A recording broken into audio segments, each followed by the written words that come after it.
मित्रों, स्वागत है आपका हमारे YouTube चैनल में। नवोदय विद्यालय TGT साइंस के एक और प्रश्न पत्र के साथ हम हाजिर हैं।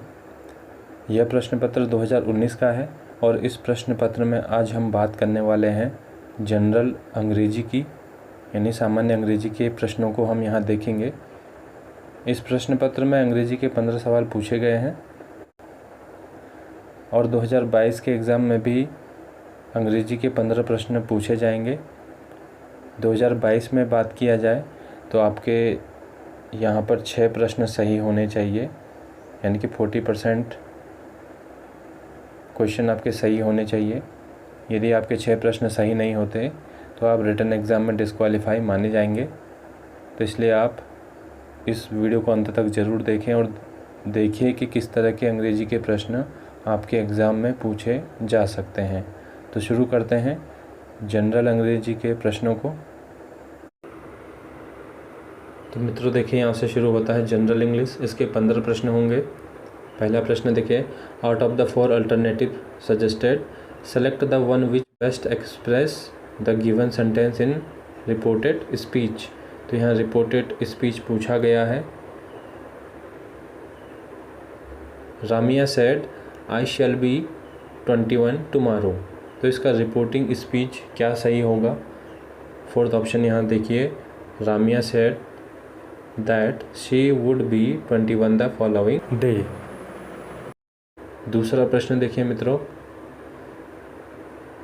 इन the following sentence there in an error either in the form or the placement of either adjective or adverb. Choose the one which is correct out of the 4 alternative given. तो यहाँ पे एरर हमें देखना है, चाहे वो adverb हो चाहे वो एडजेक्टिव हो। Raju holds A more superior position than Mohan.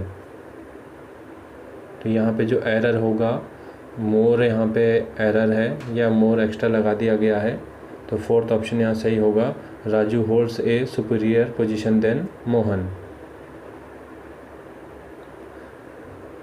Choose the word whose meaning is to the underlined word।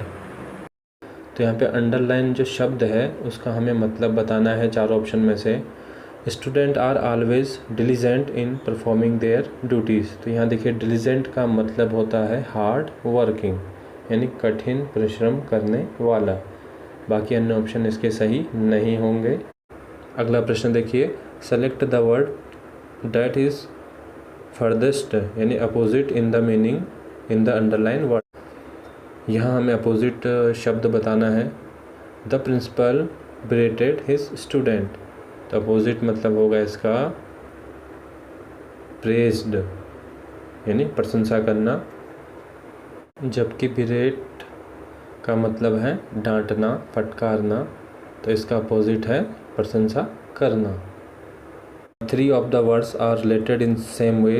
The remaining word is not related to rest. You have to pick the word which does not fit in the relation and mark that as your answer. तो देखिए, यहाँ 3 तो एक जैसे हैं और एक अलग है। तो मित्रों सही आंसर होगा क्लैमरस, यानी शोर शराबा। और बाकी देखिए जो अन्य ऑप्शन है, साइलेंट है, टैसीटर्न है या रिजर्व्ड है। तो इसका मतलब है शांत होना या जहाँ शोर शराबा न हो। तो इसलिए यहाँ तीसरा ऑप्शन सही होगा। Choose the correct option from the given option based on the definition of one word substitution. यानी अनेक शब्दों के लिए एक शब्द। A person who is new to a trade और प्रोफेशन। तो देखिए, जो नया होता है किसी प्रोफेशन में या जिससे अनुभव नहीं होता है तो उसे कहते हैं नोवाइस, यानी नौसिखिया, या जिसे कम अनुभव होता है या बिल्कुल अनुभव नहीं होता। तो इसलिए तीसरा ऑप्शन यहाँ सही होगा। 7वां क्वेश्चन देखिए, fill in the blank with the right form of the word. The village was situated at a distance of about 10 miles from Punjab. I dash by a cycle and reached my friend's house at noon। तो 4 option में से सही answer हमें यहाँ बताना है तो सही आंसर होगा ट्रैवल्ड बाय अ साइकिल। तो पहला ऑप्शन यहाँ सही होगा।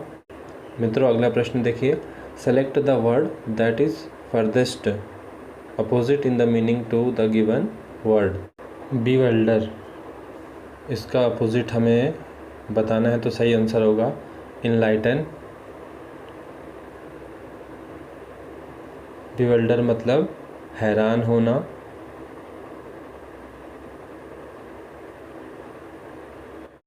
और इनलाइटन का मतलब होता है किसी चीज़ पर प्रकाश डालना, तो इसीलिए यहाँ चौथा ऑप्शन सही होगा। Choose the part of the sentence which has an error. तो यहाँ देखिए एरर बताना है हमें। Reshma told me that she wrote a letter to her superior for a certain reason. तो यहाँ पे बी पार्ट में एरर है, तो एरर वाले प्रश्न भी आपको यहाँ पूछे जाएंगे। Fill in the blanks, space the correct word from the 4 choice given below. He refrained dash scolding his child until the company left. तो यहाँ पे देखिए प्रीपोजिशन दे रखे हैं, तो यहाँ पे फ्रॉम सही होगा। Choose the word which meaning is closest to the underline word. All the applications were quashed by the company CEO। तो क्लोजेस्ट मीनिंग होगा इसका रिजेक्टेड।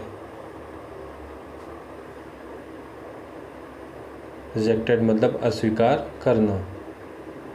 कंपनी के CEO के द्वारा सभी आवेदनों को निरस्त कर दिया गया। Fill in the blank of the sentence using one from the words, idioms or phrase provided in the 4 alternative. तो यहाँ भी हमें फिल इन द ब्लैंक्स भरना है, जो भी सही होगा।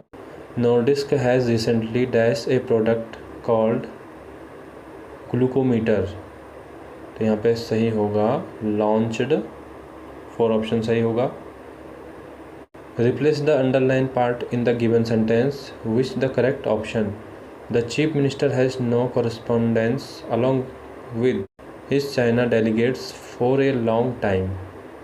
तो यहाँ पे हमें अंडरलाइन पार्ट को करेक्ट करना है, तो यहाँ मित्रों सही होगा कॉरेस्पॉन्डेंस विद। अलॉन्ग यहाँ पे नहीं आएगा। Choose the word whose meaning is closest to the bold lettered word. Many villages were swept away by the deluge। तो इसका मीनिंग होगा जो ये बड़े शब्दों में लिखा है अंग्रेजी के, बाढ़। और देखिए सही ऑप्शन है इसका टोरेंट। यहाँ टोरेंट का मतलब है तेज धार, यानी कि पानी की तेज धार। Select the correct sentence structure from the given 4 choices. चारों ऑप्शन में से हमें सही ऑप्शन यहाँ चूज़ करना है कि कौन सा सेंटेंस सही है। तो देखिए पहला ऑप्शन सही होगा there will not be enough time. बाकी अन्य ऑप्शन देखिए will not be enough time there, there not will be enough time will there not be. ये स्ट्रक्चर सही नहीं है, पहला वाला सही होगा। तो मित्रों हमने यहाँ देखा कि अंग्रेजी के हर तरह के प्रश्न आपसे पूछे जा सकते हैं। ग्रामर की बात करें तो सिनोनिम्स हो, एंटोनिम्स हो, वन वर्ड सब्स्टिट्यूशन हो, या फिर सेंटेंस अरेंजमेंट हो, अनसीन पैसेज भी आपसे पूछे जा सकते हैं, सेंटेंस स्ट्रक्चर हो, एरर हो। इन सब चीज़ों को आपको अपने एग्ज़ाम के लिए देखना होगा और कम से कम 6 नंबर आपको लाने ही होंगे। तो मित्रों यह वीडियो आपको कैसा लगा हमें ज़रूर बताइए। हमारे इस वीडियो को लाइक करिए, शेयर करिए, हमारे चैनल को सब्सक्राइब करिए। मिलते हैं अगली वीडियो के साथ। हमसे जुड़ने और वीडियो देखने के लिए बहुत बहुत धन्यवाद।